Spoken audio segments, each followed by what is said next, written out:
Hola, hola, seguim. Aquest vídeo és imprescindible per ser un pro dels radicals. És a dir, hi ha petites cosetes i petites propietats que necessitem saber sempre per després fer operacions més grans. Com a primera propietat és la simplificació de radicals. Sembla òbvia, però a vegades no la tenim en compte. Si fem aquesta simplificació ens ajudarà a treballar millor. Per exemple, aquí tenim que és l'arrel quarta de a elevat a 2.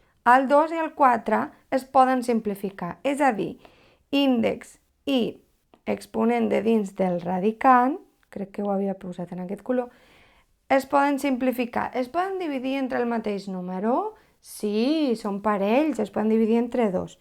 Per tant, acabarà quedant que el 4 dividit entre 2 queda 2, és a dir, no el posem, és com si fos un 2 aquí imaginari, i aquest 2 d'aquí dins, dividit 2, 2 dividit 2 és 1, per tant tampoc el posem. Llavors quedaria, perquè ho veieu millor, arrel de A. I és més fàcil treballar amb arrel d'A que amb arrel quarta de A a la 2. Anem a fer el mateix aquí. El 9 i el 27, entre què es poden dividir? Ostres, entre 9. Llavors, podem fer primer entre 3, si no ho veiem, 9 per 3, 27, per això. Però si no ho podem fer entre 3 i anar provant, val? Llavors, si dividim el 9 entre... entre 9 no podria ser, per què? Val, anem a veure primer una cosa. Entre 9, si ho fem entre 9, quedaria 1. Per tant, l'arrel de 1 existeix? No. Això vol dir que l'arrel va fora. Val? I 27 entre 9 hem dit que 3, llavors quedaria la 3. Però sense l'arrel. També és una altra opció que podem fer arrel dividir entre 3 i 9 entre 3, 3, i llavors quedaria 27 entre 3, 9. Però tornaria a quedar-se una mica que es pot simplificar perquè 3 i 9 es poden simplificar entre 3.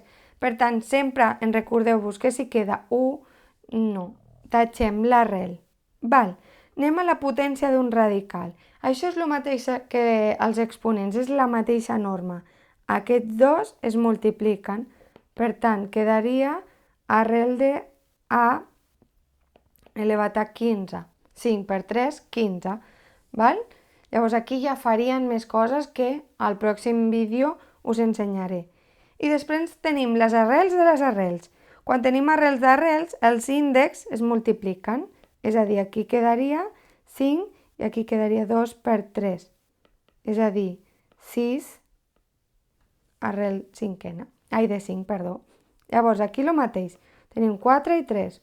Doncs multipliquem i quedaria 13, 4 per 3, 12. I aquesta seria la arrel final.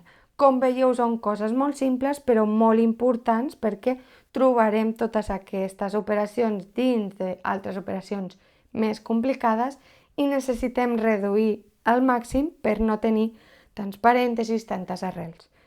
Doncs bé, ens veiem a classe i fins a la propera.